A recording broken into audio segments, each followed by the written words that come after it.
사랑이 많으신 하나님 아버지, 오늘도 하나님의 뜻을 따라 살기를 원합니다. 생명의 말씀으로 우리를 가르쳐 주옵소서. 예수님의 이름으로 기도드립니다. 아멘. 열왕기하 8장 10절부터 15절 말씀입니다. 베나닷의 죽음과 아람 왕이 된 하사엘 이야기입니다. 첫째로 베나닷의 죽음을 예고합니다. 열왕기하 8장 10절 엘리사가 이르되 너는 가서 그에게 말하기를 왕이 반드시 나으리라 하라. 그러나 여호와님께서 그가 반드시 죽으리라고 내게 알게 하셨느니라 하고, 엘리사 선지자는 하사엘에게 아람 왕 베나닷이 반드시 나을 것이다 이렇게 전하라고 말을 합니다. 그런데 이어서 말하기를 그러나 여호와님께서는 그가 반드시 죽을 것임을 내게 알려주셨다 이렇게 말을 했습니다. 이해하기 어려운 말이죠. 그런데 이 말의 비밀은 14절과 15절에 있습니다. 베나닷은 병으로 죽는 것이 아니라 자신의 신하 하사엘, 베나닷이 하사엘을 보냈는데 바로 이 하사엘에게 암살을 당해서 죽기 때문입니다. 아람 왕 베나닷은 자신의 병이 치료될 병인지를 알기 위해서 엘리사 선지자가 또 치료해 주기를 바라는 그런 기대감을 가지고 아람의 모든 좋은 예물을 낙타 40마리에 가득 실어가지고 엘리사에게 바친 거예요. 그런데 엘리사 선지자는 베나닷이 암살당할 것을 가르쳐주지 않았습니다. 하나님도 베나닷이 암살당해서 죽게 내버려 두시죠. 베나닷이 낙타 40마리에 좋은 예물, 아람의 좋은 예물을 가득 실어가지고 바쳤어요. 그러면 그 정도면 좀 가르쳐줘야 되는 것 아닌가? 이런 생각이 할 수 있지 않습니까? 베나닷도 아마 그런 기대감을 가지고 엄청난 예물을 바쳤을 거예요. 그런데 그런 기대는 잘못된 것이라고 하는 거예요.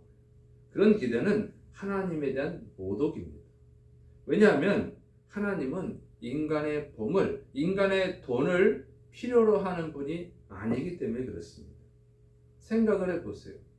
하나님이 온 우주 만물을 창조하셨습니다. 지구도 하나님이 창조하셨어요. 그 작은 지구 안에 있는 보물, 돈이 크면 얼마나 크겠어요. 하나님이 만드신 만물에 비교하면 보이지도 않아요. 티끌보다도 작은 게 인간이 갖고 있는 돈입니다. 그리고 그것마저도 하나님이 만드신 지구에서 캐낸 거잖아요. 지구에서 만들어낸 거예요. 그러니 하나님이 그 돈을 크게 여기시겠냐고요.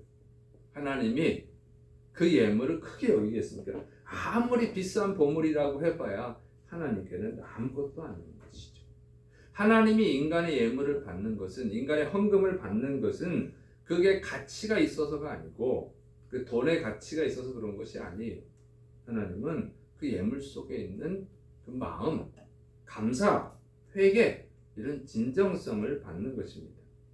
또한 예물로 하나님은 그렇죠. 하나님은 하나님께는 큰 게 아니니까 그렇다 치고, 그럼 엘리사 선지자에는 큰 거 아니겠어요? 엘리사 선지자의 마음을 움직일 수 있는 것은 아닐까 이렇게 생각할 수 있지만 이건 역시 모독입니다. 엘리사 선지자는 진짜 하나님의 종이에요. 이 사건 이전에 아람의 군대 장관 나아만이 자신의 나병을 치료받기 위해서 은 10달란트와 금 6,000개를 가지고 왔습니다. 그런데 하루 일당을 10만 원으로 계산을 하면 은 10달란트는 60억 원 정도가 돼요. 그리고 금 6,000개는 6,003개로 보이거든요.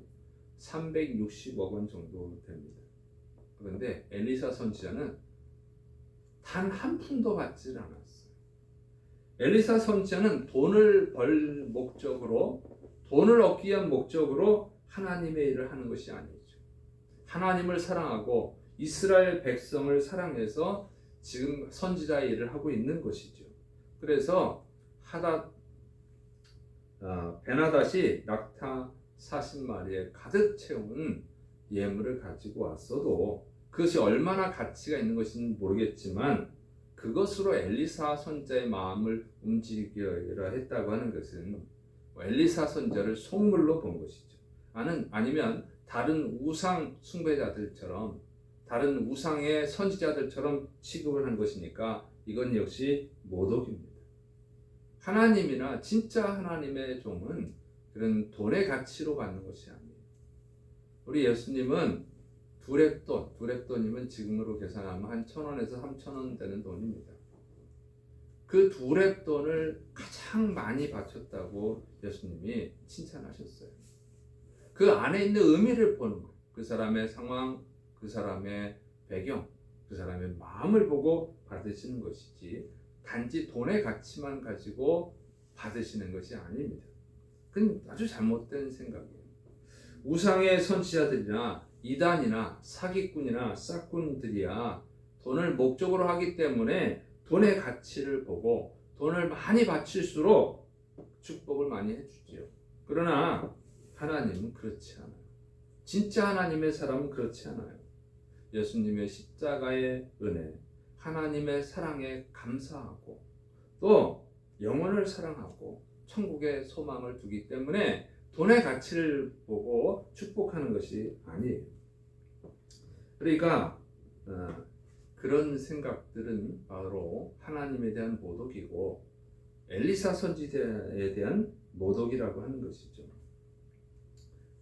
엘리사 선지자는 오직 정말 하나님의 뜻에 순종해서 충성했는 줄을 믿으시기 바랍니다. 자, 아람 왕 베나닷이 많은 예물을 바친 것은요. 그러니까 하나님에 대한 무식. 하나님에 대해서 몰라서 그러는 것. 또 진짜 하나님의 사람 엘리사에 대한 지식이 부족했던 것이죠. 오늘날도 하나님을 잘 모르는 사람들은 돈을 많이 갖다 바치면 하나님이 축복해 줄 줄 알아요. 그것은 하나님을 모독하는 것이죠. 또 그런 생각을 하는 것은 뭐냐면 불쌍하게도 진정한 하나님의 종을 만나지 못해서 그래요.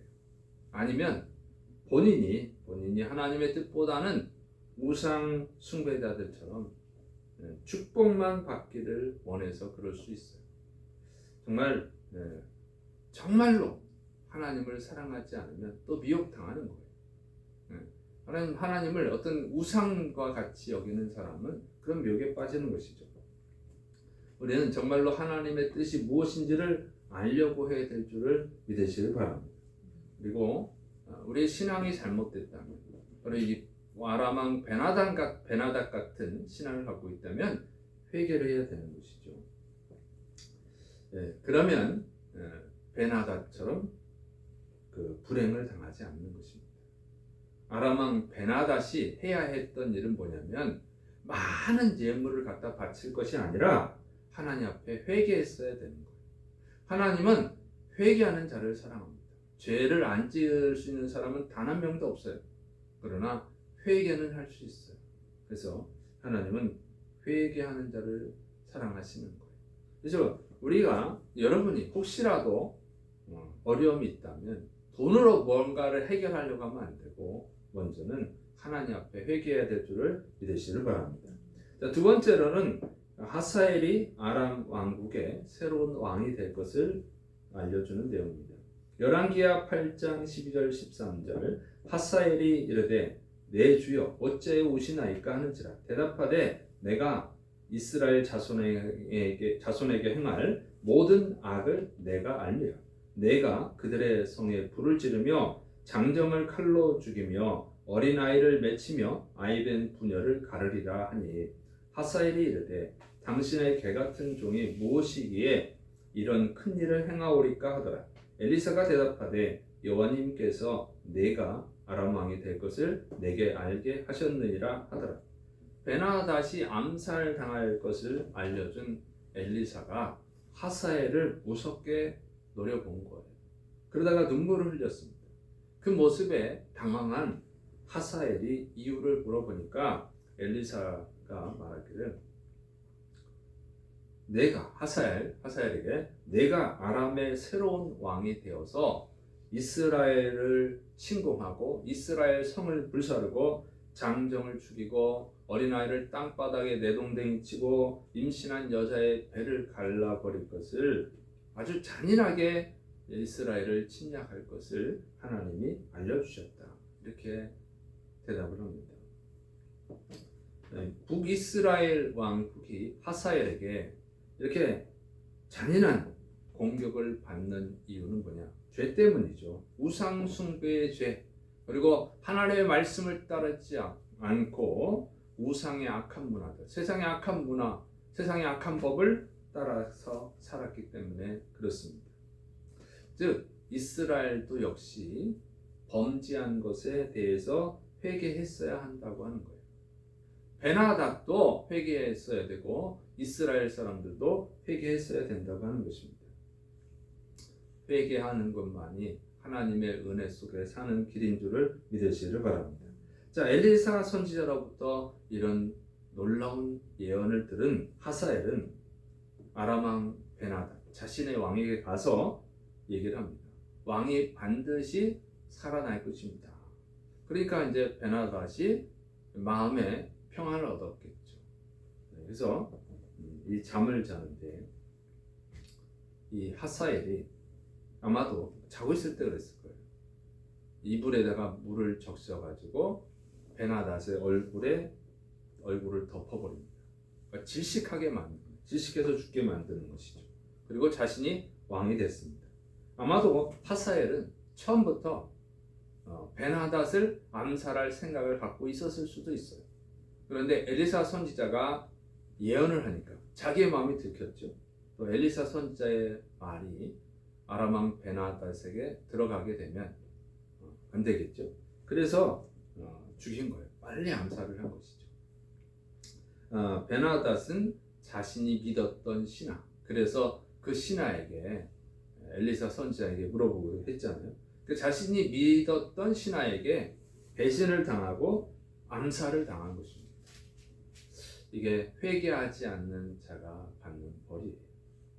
회개하지 않고 돈이나 권력으로 또 사람으로 문제를 해결하려고 하는 사람은 베나닷처럼 비참한 말로를 당하게 됩니다. 우리는 이 교훈을 통해서 죄를 멀리하고 회개하고 정말 하나님의 뜻대로 살아가야 될 줄을 믿으시기를 축원합니다. 여러분은 예수님의 십자가의 은혜를 아시고 있어요. 그 은혜를 항상 감사하면서 하나님 앞에 바로 서야 될 줄로 믿습니다. 기도하겠습니다. 사랑이 많으신 하나님 아버지,